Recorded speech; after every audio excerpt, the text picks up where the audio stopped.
वैशाख मास महात्म्य 17वां अध्याय।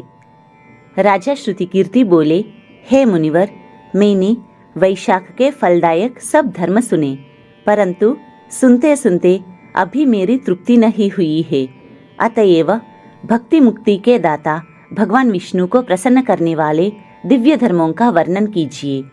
राजा के इन वचनों को सुनकर श्रुतदेव जी अति प्रसन्न होकर बोले कि हे राजन, मैं पाप को नष्ट करने वाली एक कथा फिर से कहता हूँ, तुम चित्त लगाकर सुनो। यह वैशाख के धर्म संबंधी कथा मुनियों द्वारा प्रसिद्ध है। पंपा तीर पर एक शंख नाम का महायशस्वी ब्राह्मण सिंह के बृहस्पति में गोदावरी नदी के किनारे आया और भीमरथी के पार कंटक युक्त और पहाड़ी वन में गया, जहाँ ना कोई मनुष्य था ना ही जल था। ऐसे वैशाख के ताप से कठिन मध्याह्न के समय वह ब्राह्मण वृक्ष की छाया में बैठ गया। उसी समय एक दुराचारी व्याध धनुष लेकर वहां आया। उस व्याध ने सूर्य के समान चमकते हुए कुंडल पहने हुए ब्राह्मण को देखकर उन्हें बांध लिया और उसके कुंडल, जूता, छत्र, रुद्राक्ष की माला, कमंडल सब छीन लिए और फिर उन्हें छोड़ दिया।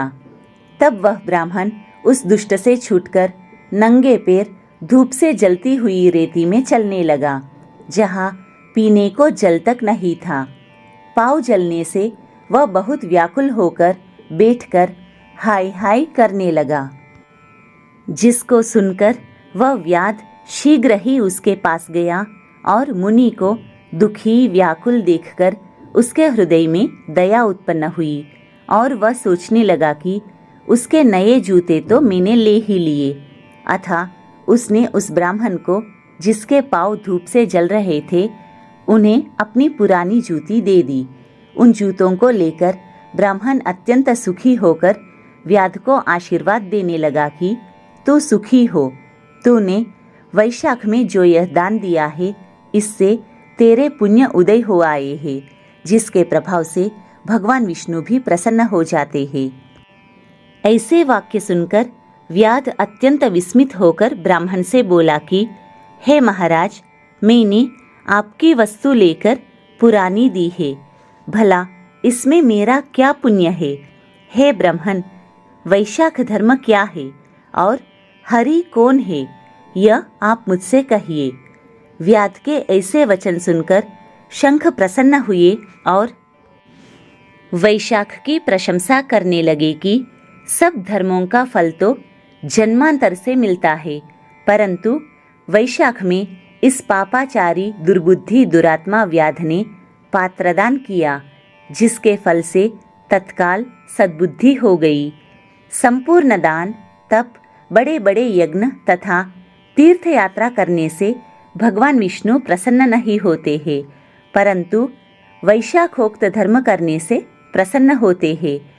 इस माधव मास में जो कृत्य थोड़े से धन से सिद्ध होते हैं, वह बहुत खर्च करने अथवा दान धर्म या यज्ञों के करने से भी सिद्ध नहीं होते हैं।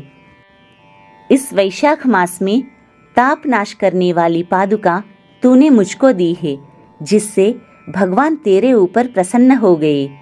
अब तुझे कल्याण की प्राप्ति होगी। जब मुनीश्वर ऐसा कह रहे थे, उसी समय मृत्यु द्वारा प्रेरित बड़ा बलि सिंह व्याध के वध के लिए अत्यंत क्रोध कर दौड़ता हुआ आया। बीच में दैव योग से देवकल्पित हाथी को देखकर पहले उसको मारने का महान उद्योग करने लगा। उस वन में उन दोनों सिंह और हाथियों का ऐसा संग्राम हुआ कि दोनों थककर गिर पड़े और दोनों एक दूसरे को देखते पड़े रहे। और इधर जो कथा मुनीश्वर ने व्याध को सुनाई, दैव योग से उन दोनों ने भी वही कथा सुन ली, जिसके सुनने से इनके शरीर निर्मल हो गए और वे सब पापों से छूटकर तत्काल पशु योनि को त्याग कर स्वर्ग जाने को तैयार हुए। वे दोनों सिर झुकाकर हाथ जोड़कर खड़े रहे। फिर धर्मोपदेशक मुनिवर मार्ग में व्याध के निमित्त उन्हें देखकर विस्मित होकर पूछने लगे कि तुम कौन हो? तुम्हारा जन्म इस दुष्ट योनि में क्यों हुआ? अकारण ही वन में एक दूसरे को मारने को क्यों उद्यत हुए? तुम्हारी मृत्यु कैसे हुई? हे निष्पापो, सब कथा विस्तार पूर्वक मुझसे कहो। मुनि के ऐसे कहने पर वे कहने लगे कि मतंग मुनि के दंतिल और कोलाहल नाम के 2 पुत्र हुए। शाप दोष से उनके ये नाम हुए। एक दिन हमसे हमारे पिता मतंग महर्षि, जो संपूर्ण धर्मों के जानने वाले हैं, वे कहने लगे कि हे पुत्रों, मधुसूदन भगवान के प्रिय मास में वैशाखोक्त धर्मों को करो, जिससे संसार बंधन की निवृत्ति हो।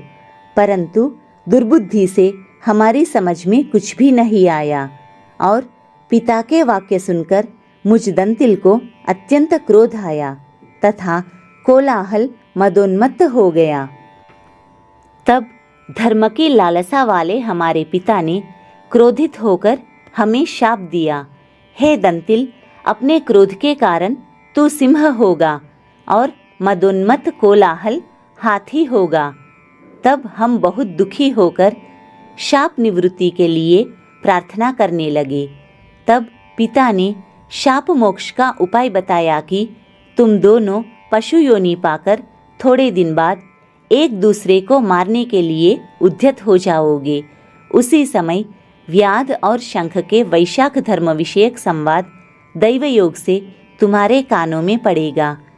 तब तत्क्षण तुम्हारी मुक्ति हो जाएगी और शाप से छूटकर पूर्व रूप धारण कर मेरे पास निवास करोगे। पिता के इस शाप से हमको पशु योनि मिली और अब जो कुछ हुआ सो आपने देखा।